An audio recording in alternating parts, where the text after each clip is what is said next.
Cuando abres la Biblia por primera vez, te encuentras con relatos que parecen completamente sin sentido. Sin embargo, si este texto sagrado proviene verdaderamente de una fuente divina, entonces cada detalle cumple una función. Deben existir vínculos secretos ocultos bajo la superficie que nuestras mentes humanas no logran reconocer. Piensa en ello como un hilo sagrado invisible que recorre cada página, uniendo todo en un conjunto coherente. El cofre dorado que contenía la presencia de Dios se conecta directamente con la joven Virgen de Nazaret. El momento en que Abraham levantó su cuchillo sobre su amado hijo refleja la ejecución del Mesías en un madero. Y ese madero donde Cristo murió se conecta con la serpiente de metal que Moisés levantó en el desierto. Dentro de estas páginas sagradas, absolutamente nada está aislado. Pero aquí viene lo que realmente te asombrará. Cuando todos estos hilos invisibles se encuentran, siempre conducen a un solo destino. Prepárate, porque las revelaciones que te esperan hoy son desconocidas para la mayoría de las personas y transformarán por completo tu manera de entender las Escrituras. Ahora mismo, vamos a revelar los vínculos más asombrosos ocultos en la Biblia y te aseguro que te dejarán sin palabras. La visión nocturna misteriosa de Jacob confundió a creyentes durante generaciones. Ellos creyeron que su famoso sueño, mostrando una escalera que iba de la tierra al cielo, simbolizaba el esfuerzo humano por alcanzar lo divino a través del trabajo y el sacrificio personal. Pero esa interpretación falla completamente. Esa escalera nunca fue una estructura física, representaba algo mucho más profundo y poderoso. La historia comienza en un momento de desesperación total. Habiendo traicionado a su propia familia mediante el engaño y ahora huyendo por su vida, Jacob se adentra en un desierto solitario y cae al suelo, completamente agotado. Allí, totalmente aislado en la oscuridad de la noche, experimenta una visión sobrenatural. Dentro de esta visión, Jacob contempla una escalera enorme, con su base firmemente plantada en la tierra y su cima perdiéndose en el cosmos, alcanzando el mismo reino celestial. Y la Escritura revela algo extraordinario. Mensajeros divinos subían y bajaban por esta estructura continuamente, sin descanso. Ahora viene un detalle peculiar que la mayoría de los lectores pasa por alto. Si estos mensajeros pertenecen al reino celestial, ¿no tendría más sentido que descendieran desde el cielo hacia la tierra? Sin embargo, la Escritura dice justamente lo contrario. Viajaban primero desde el suelo hacia el cielo. ¿Cómo se explica esto? ¿Qué hacían ya aquí abajo? Guarda este enigma en tu mente, porque resolverlo desbloquea todo el misterio. Viajemos ahora siglos hacia adelante, a una era completamente distinta. Otro hombre, llamado Natanael, descansa bajo la sombra de una higuera. Posee una verdadera integridad, pero su corazón está lleno de dudas. Cuando sus amigos le hablan de un tal Jesús del pueblo de Nazaret, asegurando que cumple antiguas profecías, Natanael se ríe con desdén y lanza una respuesta burlona. ¿Acaso puede salir algo bueno de ese pueblo insignificante? A pesar de su escepticismo, algo lo impulsa a buscar a ese hombre personalmente. Al llegar, Jesús fija su mirada en Natanael y hace una declaración impactante. Frente a ti está un verdadero hijo de Israel, sin falsedad alguna. Natanael queda perplejo y exige saber, ¿cómo sabes algo sobre mí? Y justo en ese instante, Jesús revela el verdadero significado de la antigua visión nocturna de Jacob. Mira a Natanael y le entrega la revelación, el fragmento faltante que completa toda la imagen. Cosas aún mayores verás con tus propios ojos. Desde este momento verás el cielo abierto y mensajeros divinos subiendo y bajando sobre el Hijo del Hombre. ¿Percibes el patrón? La secuencia encaja perfectamente. Los mensajeros suben antes de bajar. En la visión sobrenatural de Jacob, los seres celestiales suben y bajan por una escalera. En esta declaración de Jesús, los seres celestiales suben y bajan sobre él mismo. En otras palabras, Jesús estaba comunicando esta verdad. Natanael, ¿recuerdas aquel antiguo relato sobre la escalera que unía la tierra con el cielo? Esa escalera soy yo. Yo soy la conexión, el único punto de encuentro entre el Creador y su creación. Yo soy la verdadera morada del Altísimo. Las estructuras religiosas humanas te empujan a construir tu propia torre para intentar alcanzar lo divino por tus propios medios. La buena noticia revela algo radicalmente distinto. El Creador mismo extendió una escalera hacia abajo para encontrarte, y esa escalera es Cristo. Esto demuestra cómo funciona toda la Biblia. Cuenta una narrativa continua, tejida con maestría. Fragmentos individuales de un rompecabezas sagrado que cuando se ensamblan correctamente muestran una sola imagen. Cristo, la única conexión verdadera entre el Creador y la humanidad. Ahora considera esta posibilidad. ¿Y si el tesoro sagrado más buscado en la historia humana nunca estuvo realmente perdido?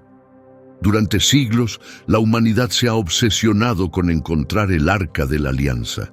Científicos, monarcas y aventureros han recorrido terrenos desérticos sin fin en busca de ese cofre de madera recubierto de metal precioso.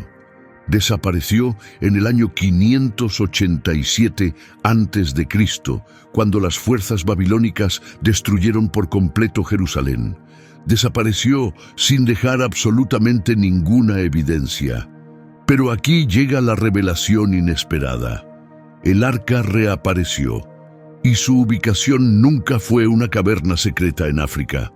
Lucas, el médico que escribió uno de los evangelios, escondió un mapa secreto dentro de su relato. Todos reconocen la escena que estoy a punto de describir. Se acerca la época que hoy celebramos como la Navidad. María, una adolescente que acaba de descubrir que lleva dentro de sí al Hijo Divino, corre a confiarse con una pariente anciana. A simple vista, parece ser un tierno encuentro familiar.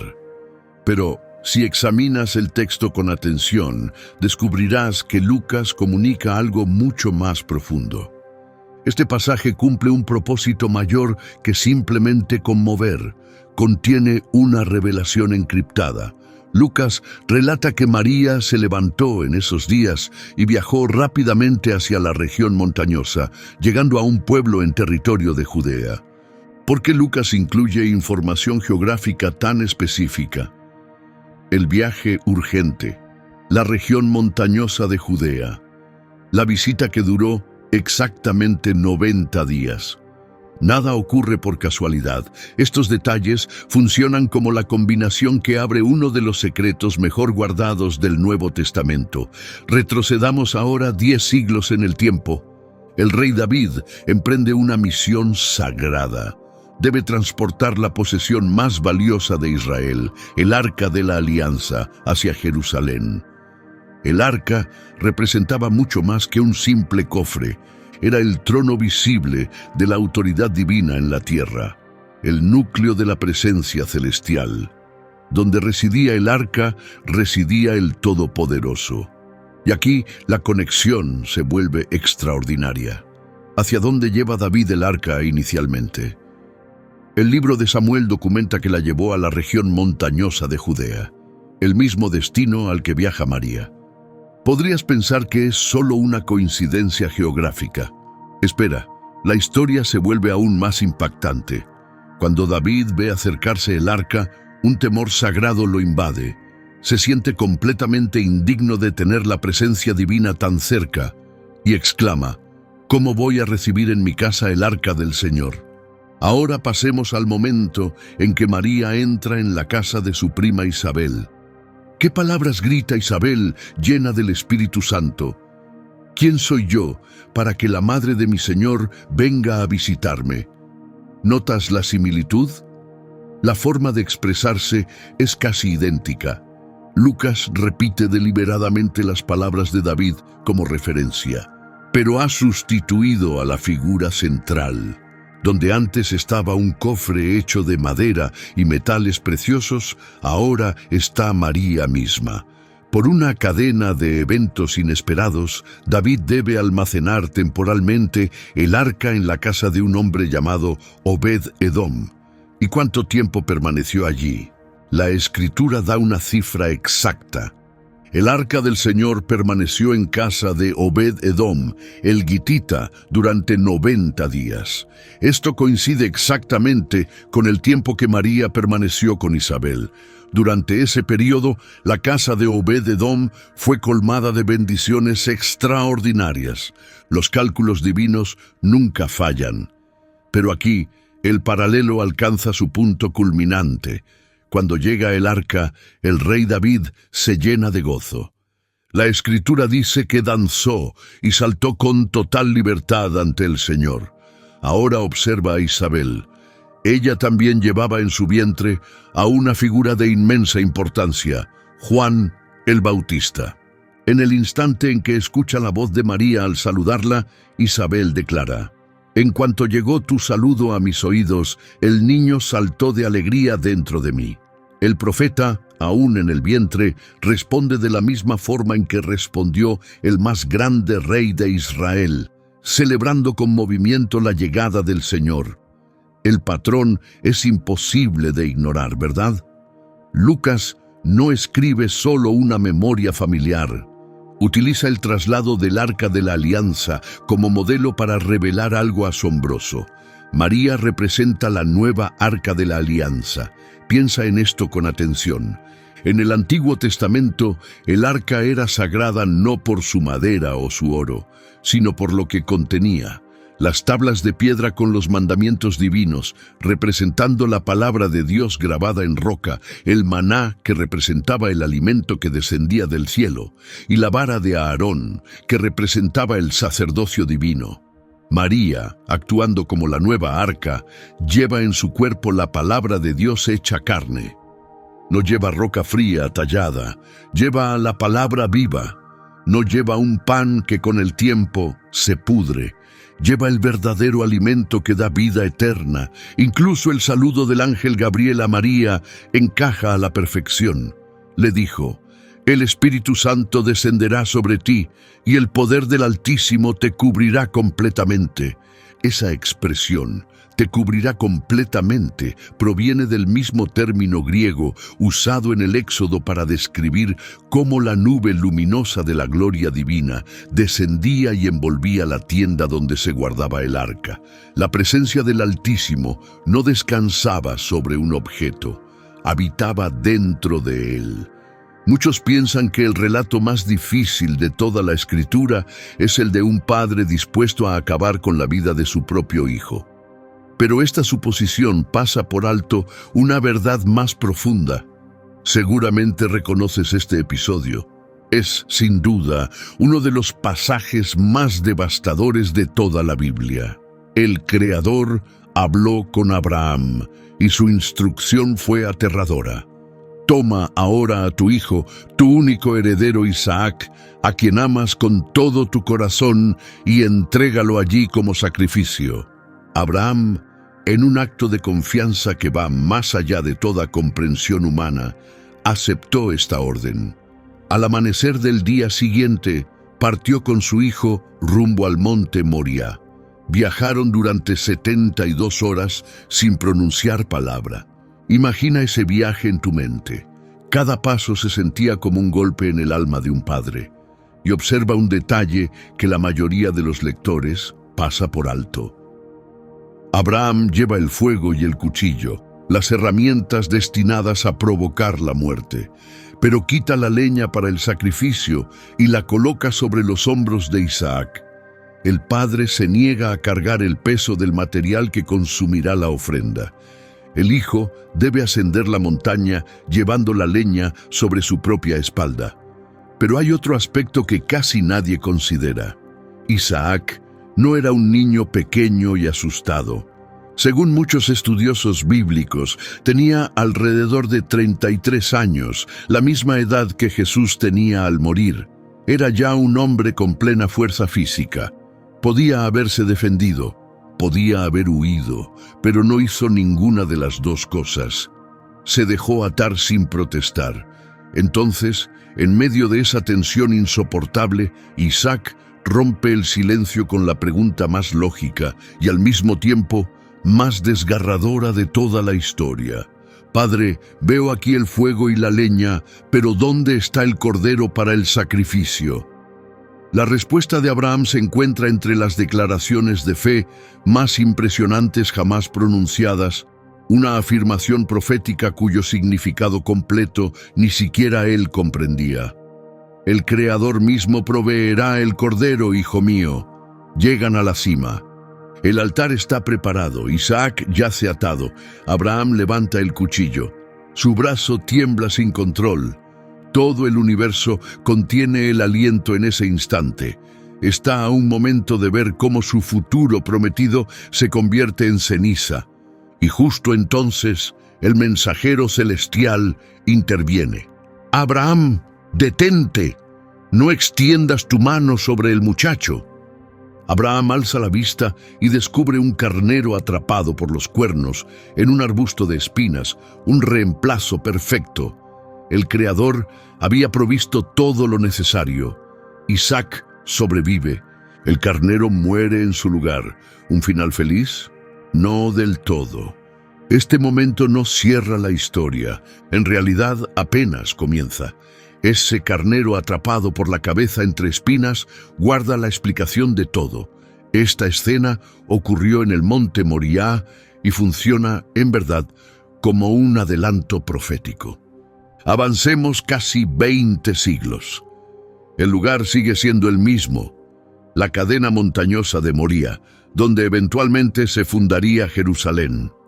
Y una vez más, un padre camina junto a su hijo, su único heredero, el hijo que ama con todo su corazón. La historia se repite con precisión divina, pero esta vez el desenlace será completamente diferente. Observa las similitudes. Un padre, su hijo único y amado. Una orden para sacrificarlo en un lugar elevado. Isaac subió el monte Moriah cargando la leña. Casi 20 siglos después, otro hijo, el único amado del Todopoderoso, subiría a otra colina dentro de esa misma cadena montañosa, un lugar llamado Gólgota, llevando de igual forma sobre su espalda la leña para su propio sacrificio, la cruz de madera. Y al igual que aquel carnero sustituto, este hijo llevaba una corona de espinas tejida y colocada sobre su cabeza. Y aquí llega el punto de quiebre que lo transforma todo. Cuando Abraham bajó el cuchillo hacia Isaac, el Creador lo detuvo. Había un reemplazo. El padre recuperó con vida a su hijo. Pero cuando el juicio del Creador cayó sobre Jesús en la cruz, el cuchillo no se detuvo. Los cielos no gritaron, ¡basta! El Padre guardó silencio. Esta vez ningún mensajero celestial gritó, ¡es suficiente! No apareció un carnero enredado entre espinas, porque él mismo era el cordero que el Creador había provisto. La historia de Abraham e Isaac trasciende una simple prueba de fe. Se convierte en una ventana que revela el corazón del Creador. El Creador nunca le pidió a Abraham que hiciera algo que él no estuviera dispuesto a hacer. Isaac descendió de la montaña con vida porque un carnero murió en su lugar. Nosotros podemos tener vida porque el verdadero Hijo caminó hacia la cruz de madera y entregó su vida allí.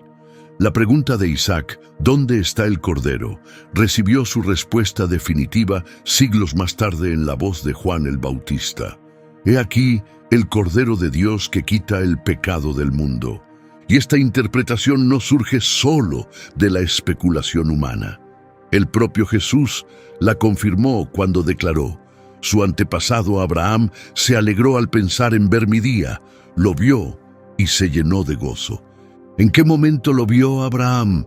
Lo vio allí mismo, en el monte Moriah, cuando comprendió por un instante que el propio Dios proveería el verdadero y definitivo cordero para el sacrificio. Ahora considera esta antigua catástrofe, pero al revés. Seguramente has oído esta historia antes.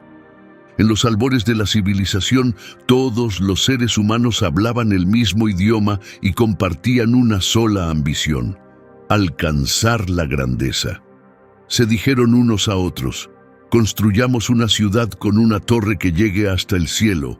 Así haremos famoso nuestro nombre y evitaremos ser dispersados por toda la tierra. Entonces el Altísimo descendió, observó su arrogancia, su desafío perfectamente coordinado, y su respuesta tuvo una justicia casi artística. Ejecutó algo sutil y a la vez catastrófico. Confundamos allí su lenguaje, dijo, para que nadie entienda lo que su prójimo dice. Visualiza ese momento. La gente gritaba instrucciones, pero la comprensión desapareció por completo. La construcción colapsó en parálisis. Su unidad se disolvió en caos y desconfianza, y el resultado fue exactamente lo que tanto intentaban evitar. Terminaron dispersados por toda la tierra. Pero aquí la historia toma un rumbo inesperado. ¿Alguna vez te preguntaste por qué el Altísimo eligió el lenguaje como su instrumento de juicio? ¿Por qué no eligió otra cosa? El Altísimo reservaba ese método para una jugada brillante siglos después. Mantén esa curiosidad. Viajemos a Jerusalén muchos milenios después. Los seguidores de Jesús se esconden en una habitación, paralizados por el miedo, sin dirección. Su maestro acababa de ser ejecutado sobre maderos. Estaban completamente aislados. Más allá de las paredes, la ciudad rebosaba de visitantes. No era una ocasión cualquiera. Era la celebración de Pentecostés. Judíos de cada región del mundo civilizado, partos, medos, elamitas, viajeros de Mesopotamia, Egipto y Roma, se habían reunido. Un evento internacional extraordinario. Sin advertencia, un sonido como ráfagas de viento huracanado llenó la casa entera. Luego presenciaron algo imposible. Figuras como lenguas de fuego se dividieron y se posaron sobre cada uno de ellos. En ese instante ocurrió lo inconcebible. Cada persona presente recibió al Espíritu Santo y comenzó a hablar en idiomas extranjeros según el Espíritu les permitía. Espera un momento. ¿No representa esto lo opuesto exacto al incidente de Babel? ¿Por qué el Espíritu Santo que encarna lo divino ahora revierte el castigo de aquella estructura antigua?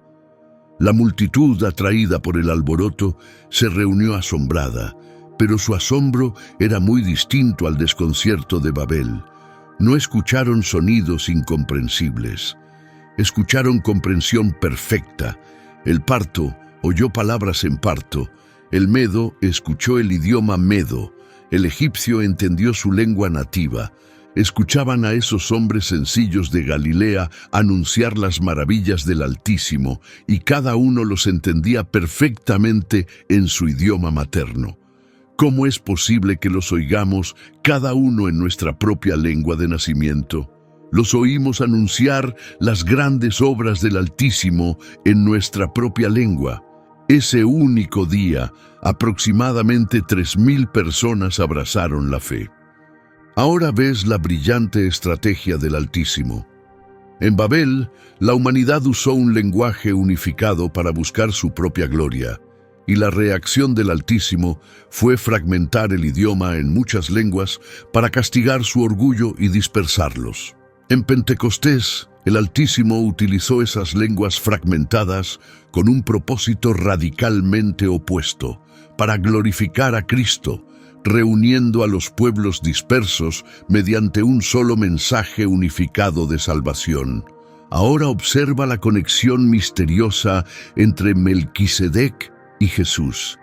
En el centro de la fe cristiana hay una gran contradicción legal. Según las propias leyes de la Escritura, Jesús no calificaba para ser nuestro sumo sacerdote. Provenía de la tribu equivocada. Tenía el linaje equivocado. ¿Violó el Altísimo sus propias reglas? Reflexiona un momento. En el antiguo Israel existía una división estricta de autoridad.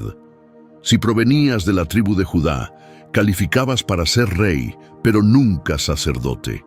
Si provenías de la tribu de Leví, podías ser sacerdote, pero nunca rey. Combinar ambos roles estaba prohibido y podía implicar la muerte, y Jesús provenía de la tribu de Judá, la tribu del rey David. Calificaba para reinar sin discusión, pero el sacerdocio era imposible para él. Su linaje lo descalificaba por completo. Técnicamente, los fariseos tenían fundamentos válidos para su escepticismo. La solución ha estado a la vista durante miles de años en la breve aparición de uno de los personajes más enigmáticos de toda la Escritura, una aparente anomalía en el sistema que en realidad era la piedra angular de todo el diseño. Imagina la escena. Abraham, el venerado patriarca, acaba de lograr una victoria militar imposible contra 4 reyes para rescatar a su pariente Lot. Regresa a casa triunfante, llevando consigo los tesoros capturados. De repente, en medio de su camino, aparece un hombre enigmático. La Escritura lo presenta directamente, sin rodeos. Entonces Melquisedec, rey de Salem y sacerdote del Dios Altísimo, ofreció pan y vino. Este hombre pronuncia una bendición sobre Abraham. Que Abraham reciba la bendición del Dios Altísimo, creador del cielo y la tierra. En respuesta, Abraham le entrega la 10ª parte de todo lo que había ganado, y luego Melquisedec simplemente desaparece. Fin del relato. Pero espera, ¿quién es exactamente este individuo? El pasaje nos da 2 datos esenciales.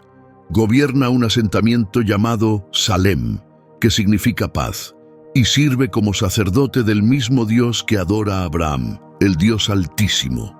Aquí las cosas se vuelven extrañas. ¿Por qué Abraham, el elegido por Dios, el fundador mismo de la fe, se inclinaría ante un completo desconocido? Más aún, le entrega el diezmo, una acción que reconoce una autoridad espiritual superior. Con ese gesto, Abraham admite que Melquisedec ocupa una posición superior a la suya. ¿Quién podría tener una posición superior a la de Abraham en ese momento histórico específico? Y aquí llega el elemento más desconcertante de todos. En el Génesis, un libro obsesionado con registrar genealogías y documentar quién engendró a quién, no aparece absolutamente nada sobre Melquisedec. No se menciona padre, ni madre, ni linaje, ni su nacimiento, ni su muerte. Génesis continúa página tras página con registros familiares. Adán, Set, Noé. Para un israelita, tu identidad era igual a tu linaje. ¿Por qué permitiría la Escritura, tan meticulosa con los registros familiares, una omisión tan sospechosa?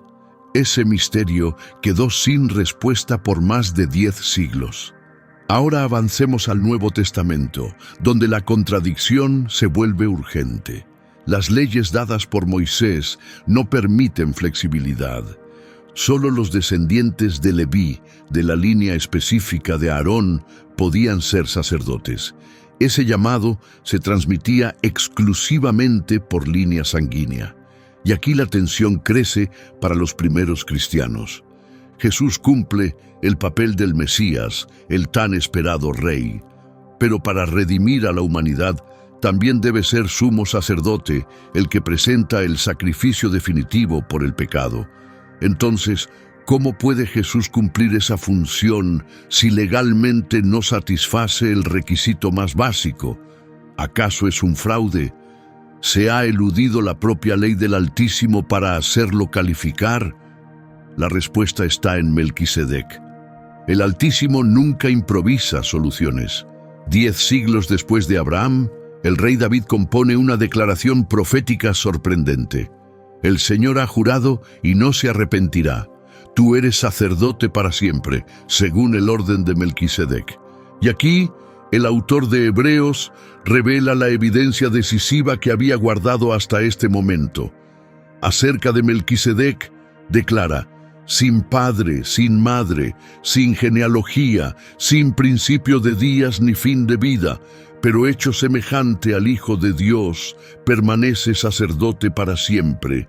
Jesús, aclara, no sirve como sacerdote según el modelo de Leví, que es temporal y basado en herencia humana. Él es sacerdote para siempre según el modelo de Melquisedec, un sacerdocio superior establecido por proclamación divina directa. Reflexiona sobre esto con cuidado. Cada elemento encaja con precisión. Melquisedec ocupaba simultáneamente los roles de rey y sacerdote. Jesús ocupa simultáneamente los roles de rey y sacerdote. El nombre Melquisedec se traduce como rey de justicia y gobernaba Salem, que significa paz. Jesús es nuestro rey de justicia y nuestro príncipe de paz. Melquisedec ofreció pan y vino a Abraham. Jesús instituyó la comida sagrada con pan y vino, y la tradición indica que Salem era el nombre antiguo de Jerusalén. ¿Coincidencia? Imposible. Y ahora, el elemento que transforma toda la comprensión. No posee genealogía documentada. ¿Acaso el autor de Génesis olvidó incluirla? En absoluto. Esa ausencia era el mensaje en sí. El hecho de que Melquisedec aparezca en la narrativa sin principio ni fin registrados lo convierte en la representación ideal de Cristo. Ese individuo que apareció y desapareció fue una sombra, un adelanto que apuntaba hacia Jesús, estableciendo el precedente de un sacerdocio eterno, no fundado en linaje humano, sino en la esencia misma de lo divino. La superioridad de este sacerdocio quedó demostrada desde el inicio, cuando el propio Abraham, antecesor de los sacerdotes levitas, le entregó el diezmo. Y la Escritura lo dice claramente: el inferior honra siempre al superior. Ese encuentro momentáneo en el camino no fue una anécdota sin importancia. Fue el giro divino que legitima que Jesús sea nuestro sumo sacerdote, con justicia y para toda la eternidad. Ahora considera la antigua ley del rescate. Imagina este escenario. Una madre viuda instruye a su joven nuera, también viuda, para que se deslice en secreto después del anochecer al campo donde un hombre rico duerme y se acueste a sus pies. ¿No suena esto como un pésimo consejo? Un acto que podría terminar en desastre, humillación o algo mucho peor. Sin embargo, esta acción, que parece tan imprudente y arriesgada, en realidad representa una de las ilustraciones más poderosas de redención en toda la Biblia. Y la historia se vuelve aún más compleja. Esta joven proviene de Moab. ¿Por qué importa su origen? Porque las leyes de Israel eran severas con su pueblo. Deuteronomio lo dice claramente: ningún amonita ni moabita podrá entrar en la asamblea del Señor, ni siquiera en la 10ª generación. Entonces, ¿cómo es que una mujer de un pueblo excluido termina casada con un héroe de Israel y se convierte en bisabuela del poderoso rey David? Esta es la historia de Ruth, una joven viuda, extranjera, proveniente de un pueblo considerado enemigo. Llega a una tierra desconocida con su suegra Noemí, quien también lo ha perdido todo. No poseen dinero, ni posición social, ni perspectivas de futuro. En esa sociedad, ser viuda sin hijos significaba condena a la pobreza y a la invisibilidad. La única posibilidad de evitar la hambruna obliga a Ruth a trabajar en el campo, recogiendo las espigas que dejaban los segadores. Una tarea humilde reservada a los más pobres. Una tarde, la guía divina la lleva a la propiedad agrícola de un hombre virtuoso y próspero llamado Boaz. Para su sorpresa, él le muestra una generosidad extraordinaria. La protege del peligro, se asegura de que tenga agua para beber y alimento en abundancia. La historia avanza y todo parece dirigirse hacia un final feliz. Pero entonces Noemí le da a Ruth un consejo que suena muy extraño y arriesgado. Ve de noche al lugar donde se trilla el grano, donde Buz duerme, destapa sus pies y acuéstate allí. ¿Por qué? ¿Por qué arriesgarse a una situación que podría malinterpretarse de la peor manera? Esto no parece una historia romántica tradicional, parece un plan nacido de la desesperación. Aquí, la historia deja de ser un simple romance y se convierte en algo mucho más profundo. Lo que Ruth hizo no fue un acto de seducción, fue una petición legal, una declaración cultural profunda y poderosa. Al descubrir los pies de Buz y acostarse bajo el borde de su manto, Ruth comunicó simbólicamente este mensaje: «Estoy desprotegida, no tengo a nadie que me cuide, cúbreme con tu protección, devuélveme mi lugar». Sus palabras confirmaron ese significado. Cuando Buz despierta, ella dice: «Extiende el borde de tu manto sobre tu sierva, porque tú eres un redentor cercano». Ella invocó una de las leyes más notables de Israel, la ley del redentor cercano, en hebreo el Goel. Y aquí llega la revelación que lo aclara todo. En el antiguo Israel, si una familia perdía su propiedad o caía en esclavitud por deudas, no cualquiera podía intervenir para rescatarlos. La ley del Redentor establecía dos requisitos muy estrictos para quien quisiera redimir. Primero, debía tener los medios para pagar. Necesitaba suficiente riqueza para saldar la deuda. Segundo, y esto es esencial, debía tener lazos de sangre, ser parte de la misma familia. Una persona rica y caritativa podía ayudar por compasión, pero no tenía el derecho legal de redimir la herencia ni restaurar el linaje familiar. Solo un hermano, un tío o un primo tenía ese privilegio y esa responsabilidad. Buz comprendió el gesto de inmediato. No lo vio como algo inapropiado, sino como una expresión de lealtad familiar profunda. Así que le responde: «Que el Señor te bendiga, hija mía». Este último acto de lealtad supera al anterior, porque no buscaste a los jóvenes, ni pobres, ni ricos. Booz entiende que Ruth no persigue un deseo personal, sino la restauración de su familia destruida. Pero la tensión continúa. Justo cuando todo parece resuelto, Buz revela un obstáculo. «Es verdad que soy redentor cercano, pero hay otro pariente más cercano que yo. Todo el plan podría venirse abajo». Al día siguiente, Buz va a la puerta de la ciudad, el lugar donde se sellaban los acuerdos legales. Llama a ese otro pariente y ante los ancianos del pueblo le ofrece redimir la propiedad de Noemí. El hombre acepta de inmediato, hasta que Booz menciona la condición esencial. «El día que adquieras la propiedad, deberás tomar también a Ruth la Moabita para preservar el nombre del difunto sobre su herencia». Al oír esto, el otro pariente se retira. No quiere complicar su propia herencia con una extranjera. Entonces, en una ceremonia pública, se quita una sandalia y se la da a Booz. Ese gesto equivalía a firmar ante testigos oficiales un compromiso público irrompible. Booz redime la propiedad y toma a Ruth por esposa. Ahora haz una pausa y reflexiona. ¿Por qué las Escrituras dedican tanto detalle a aspectos legales sobre parientes y sandalias?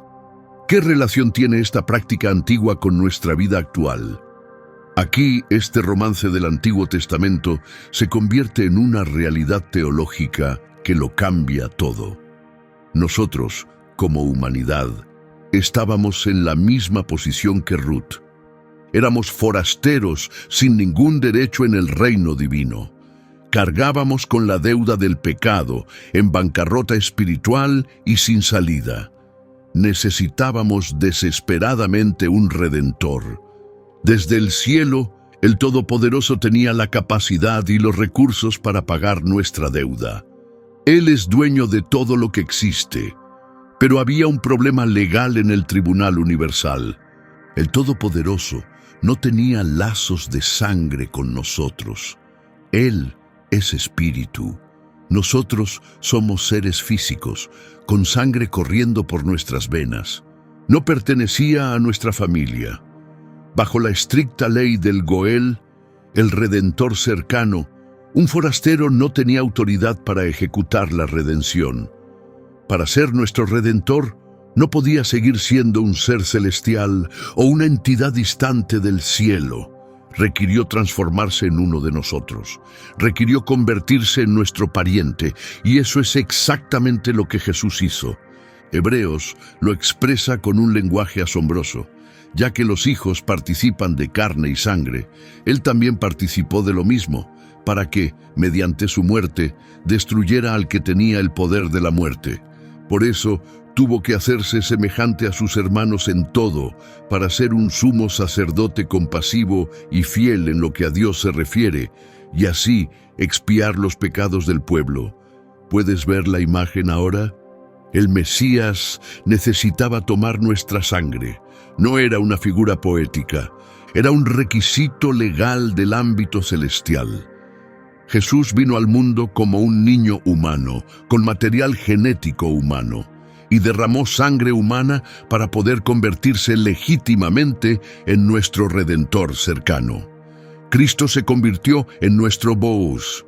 Poseía el pago ilimitado necesario para saldar nuestra deuda, su vida perfecta sin pecado, y se transformó en nuestro pariente. Tomó forma humana para tener la autoridad legal de firmar los documentos que aseguraban nuestra liberación. Y a diferencia del otro familiar en esta historia, Jesús mostró disposición a pagar el precio completo, sin importar las consecuencias. Compró nuestra libertad, no con metales preciosos como el oro o la plata, sino entregando su propia vida. La historia de Ruth contiene un giro final que cierra el círculo de forma perfecta. Ruth, la mujer rechazada de Moab, una extranjera de un pueblo enemigo, tras ser redimida por Boaz, da a luz a un hijo llamado Obed. Obed es padre de Isaí, e Isaí es padre del rey David. La extranjera rescatada se convierte en la bisabuela del monarca más poderoso de Israel y en ancestro directo del Mesías, Jesús. El Todopoderoso utilizó una historia de amor en los campos de trigo para comunicar la verdad teológica más profunda. El Redentor necesitaba convertirse en uno de nosotros para comprarnos y llevarnos a nuestro verdadero hogar. Ahora considera la serpiente de bronce. En los 10 mandamientos, el Todopoderoso prohíbe expresamente crear imágenes u objetos de adoración. Y sin embargo, poco después, Él mismo ordena a Moisés construir una estatua metálica, y no una cualquiera, sino una serpiente, la misma criatura que engañó a Eva en el jardín, el símbolo universal del mal.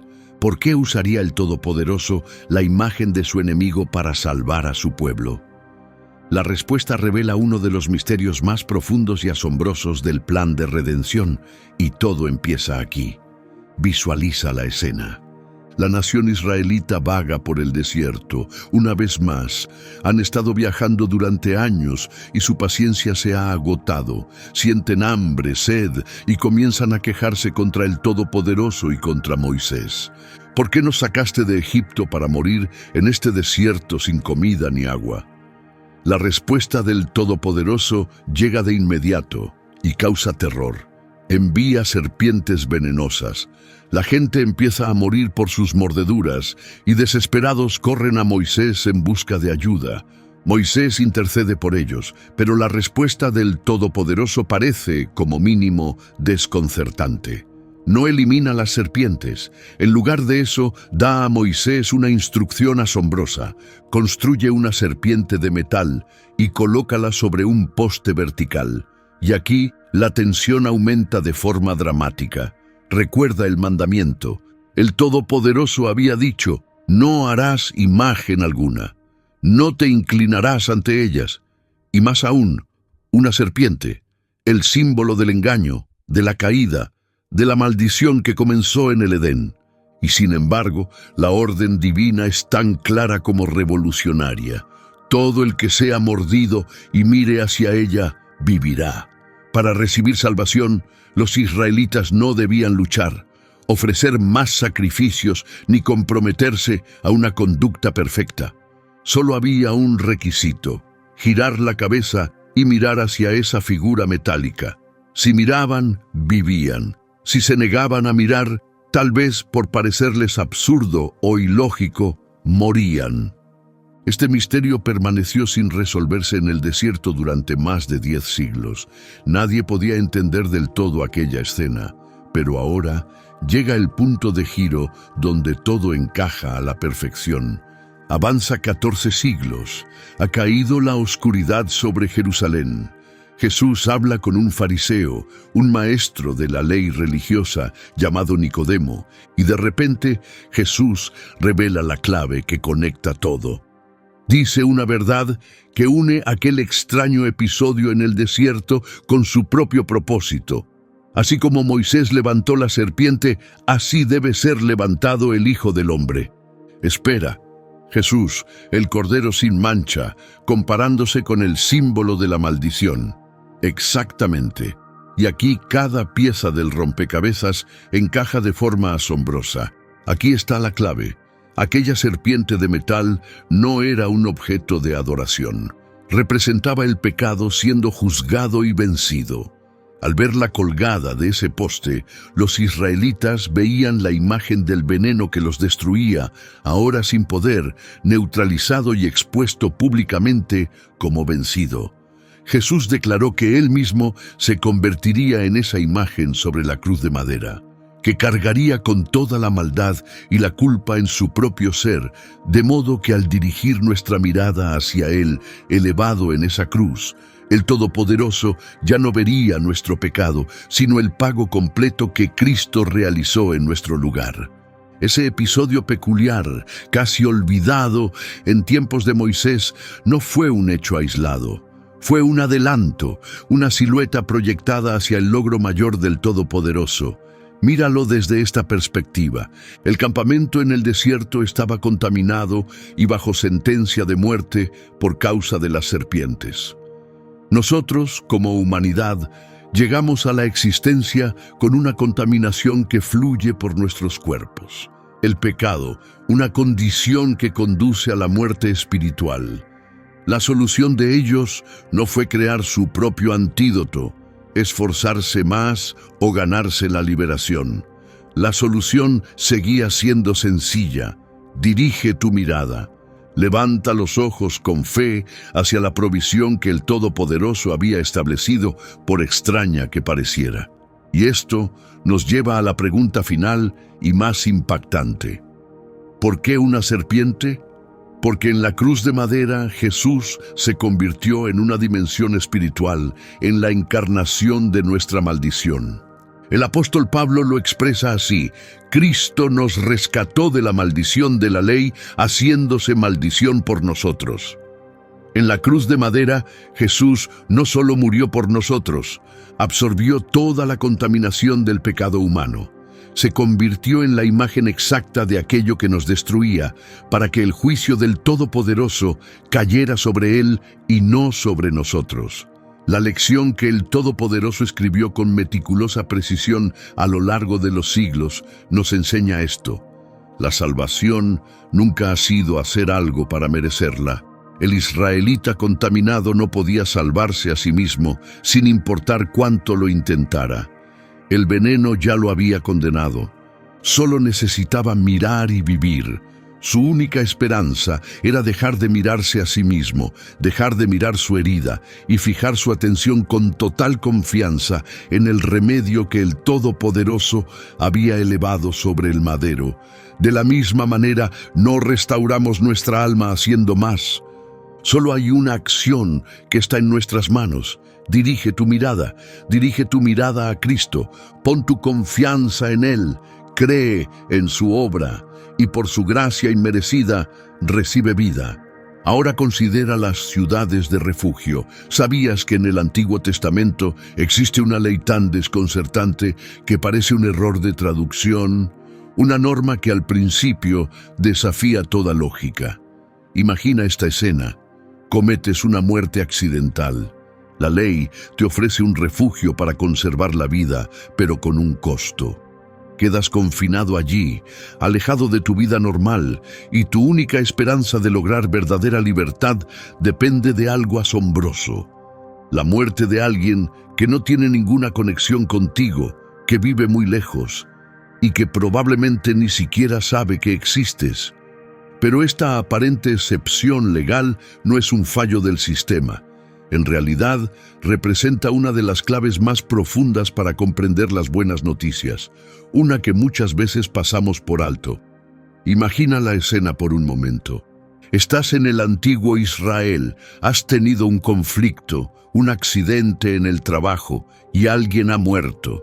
Ahora la ley es inflexible, ojo por ojo, vida por vida, y los familiares del fallecido tienen lo que se llama un vengador de sangre, un pariente cercano con la responsabilidad legal de perseguirte y ejecutar la sentencia. Pero con sabiduría, la ley del Todopoderoso ofrecía una vía de escape: 6 ciudades sagradas repartidas por Israel: Hebrón, Siquem, Cades, las ciudades de refugio. Tu única esperanza era correr más que nunca hacia la ciudad más cercana. Si lograbas cruzar su entrada antes de que te alcanzaran, la ley te protegía. Lograbas seguridad. Una vez dentro, exponías tu caso a los ancianos del pueblo. Si ellos determinaban que la muerte fue accidental, se te permitía quedarte allí. Recibías protección.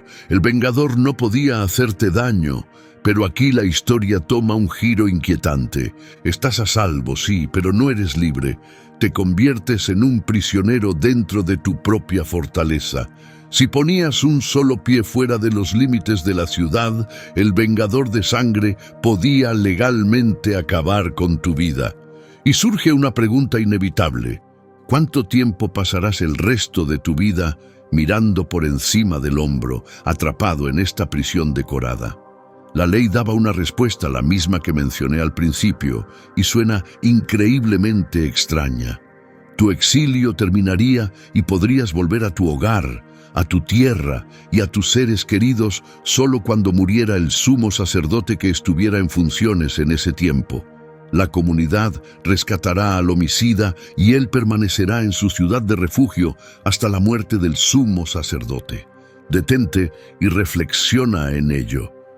¿Qué lógica tiene?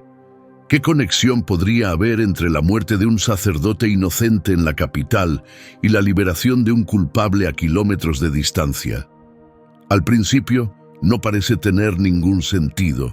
Parece una peculiaridad legal arbitraria, pero no lo es. Representa el núcleo del mensaje. Aquí llega el giro que lo cambia todo. La muerte del sumo sacerdote no era simplemente una fecha en el calendario, era un acto de expiación, un pago. En el entendimiento bíblico, el sumo sacerdote servía como el máximo representante del pueblo ante el Todopoderoso. Por eso su muerte tenía una importancia tan enorme que, desde la perspectiva de la ley divina, resolvía la deuda de sangre causada por el fugitivo. La muerte de alguien con un valor incalculable liberaba al culpable. La cuenta quedaba saldada. ¿Te resulta familiar? Ahora avanzan miles de años. Ya no estamos en Israel, sino en todo el planeta. Y el culpable, nos dice la Escritura, somos todos nosotros, porque todos han pecado y están destituidos de la gloria del Todopoderoso. Nuestro pecado, aunque no sea homicidio literal, ha creado una separación entre nosotros y el Todopoderoso y nos ha colocado bajo una sentencia de muerte. Existe un vengador justo, la propia ley del Todopoderoso, que exige justicia. Entonces la pregunta sigue siendo la misma: ¿a dónde huiremos? El libro de Hebreos nos da la respuesta con una claridad asombrosa. Dice: los que hemos acudido a refugio podemos aferrarnos firmemente a la esperanza que se nos ha ofrecido. ¿Ves la conexión? Cristo es nuestro refugio. Huimos a Él para sobrevivir y en Él hallamos verdadera seguridad. La justicia del Todopoderoso ya no puede condenarnos. Pero la revelación no termina ahí. ¿Recuerdas aquella ley peculiar sobre el sumo sacerdote? Hebreos nos dice que Jesús no solo es nuestro refugio, sino que también es nuestro sumo sacerdote eterno. Y aquí todas las piezas encajan a la perfección. El homicida en la ciudad de refugio solo obtenía libertad cuando el sumo sacerdote moría. Y nosotros, los fugitivos en Cristo, ¿cuándo recibimos liberación total de nuestra culpa y condenación y el permiso para volver al Padre? Exactamente, cuando nuestro gran sumo sacerdote Jesucristo murió en la cruz de madera. Jesús cumple ambas funciones a la perfección. Es la ciudad de refugio donde te escondes y es el sumo sacerdote cuya muerte paga tu deuda por siempre. Esa ley extraña del libro de Números no era un error, era una silueta, una profecía silenciosa proyectada a través de los siglos, esperando encontrar su significado y cumplimiento completo en la cruz del Calvario. Ahora considera la entrada del arca de Noé. Oculto en las instrucciones para construir el arca, hay un código secreto. Un solo término hebreo lo transforma en una profecía impactante sobre Cristo. La historia es conocida. Noé construye el arca, los animales entran y su familia es salvada. Pero hay un detalle crucial.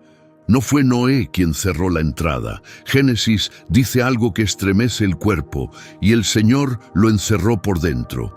El Todopoderoso mismo selló la entrada. ¿Por qué es esto tan importante? Porque la seguridad de Noé no dependía de su capacidad para cerrar aquella enorme puerta, sino de la garantía soberana del Todopoderoso. Y como sabes, en la Escritura nada es casual. Aquí una aparente nota técnica conecta directamente el Génesis con la cruz de madera. El secreto está en el material de revestimiento.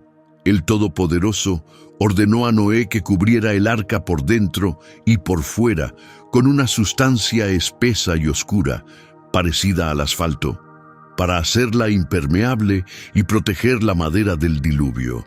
A simple vista parece una instrucción de construcción, pero aquí está la clave. La palabra hebrea usada para ese material es kofer, y esta es la única vez en toda la Escritura en que kofer se traduce como revestimiento o brea. En todos los demás casos del Antiguo Testamento, kofer se traduce como expiación, rescate o pago por una vida. Expiación significa, en su esencia, cubrir o saldar la deuda del pecado para restaurar la relación con el Todopoderoso. De hecho, comparte la misma raíz que Kippur, como en Yom Kippur, el sagrado día judío de la expiación. Detente y deja que eso penetre en tu entendimiento. Lo que impidió que las aguas del juicio entraran, la barrera que evitó que la muerte se filtrara en el arca, fue literalmente expiación. El arca no fue simplemente sellada con brea, fue cubierta por un rescate, sellada por un pago, para que los que estaban dentro pudieran sobrevivir. ¿Ves la conexión? De pronto, la historia del arca de Noé deja de ser un simple cuento infantil sobre animales. Se convierte en un mapa asombrosamente preciso del plan de rescate del Todopoderoso. Y esto no es un simple juego de palabras. Siglos después, el apóstol Pedro confirma esta verdad con una revelación teológica que lo conecta todo. Escribe que en los días de Noé, pocas personas, 8 en total, fueron salvadas por medio del agua, y esa agua representa el bautismo que ahora también nos salva. Espera, ¿está diciendo Pedro que el diluvio, un acto devastador de juicio, en realidad es figura de nuestra salvación? Exactamente. Y aquí la historia estalla en una dimensión completamente nueva de significado. El arca no era solo un barco, era una silueta, un anticipo profético de algo infinitamente mayor. Míralo desde esta perspectiva. El juicio del Todopoderoso cae sobre el mundo con furia total. Las aguas, la tormenta, las olas, todo golpea contra el arca. El arca absorbe el castigo, pero los que están dentro permanecen secos, a salvo y protegidos. El arca absorbió la ira divina para proteger a sus pasajeros. De la misma manera, en la cruz de madera, Jesús se convirtió en nuestra arca. Él absorbió por completo el diluvio del juicio del Todopoderoso contra nuestro pecado. Fue golpeado por las olas de la muerte y la ira para que nosotros, al estar en Él, pudiéramos atravesar la tormenta sin sufrir destrucción. Y esto nos lleva de nuevo a otro elemento. ¿Por qué el arca tenía una sola entrada? Porque siglos después, el mismo Jesús pronunciaría unas palabras que resuenan con fuerza a lo largo de la historia. Yo soy la puerta. El que entre por mí será salvo. Recuerda, fue el Todopoderoso quien selló esa única entrada, asegurando a los que estaban dentro. Y así como el arca no tenía timón ni velas, obligando a Noé a confiar plenamente en que el Todopoderoso lo llevaría a puerto seguro, nuestra salvación no depende de nuestra capacidad de dirigirnos o de encontrar rumbo por nosotros mismos. Depende exclusivamente de aquel en quien hemos entrado. Pero la Escritura está llena de pasajes con un significado más profundo que la mayoría de las personas nunca descubre. Pasajes que se leen de forma completamente distinta cuando los comprendes. Selecciona el video que aparece en pantalla sobre las 11 partes más extrañas de la Escritura. En él revelamos historias que muchos pasan por alto. Historias con un significado increíble. Haz clic en el botón de tu pantalla. No querrás perdértelo.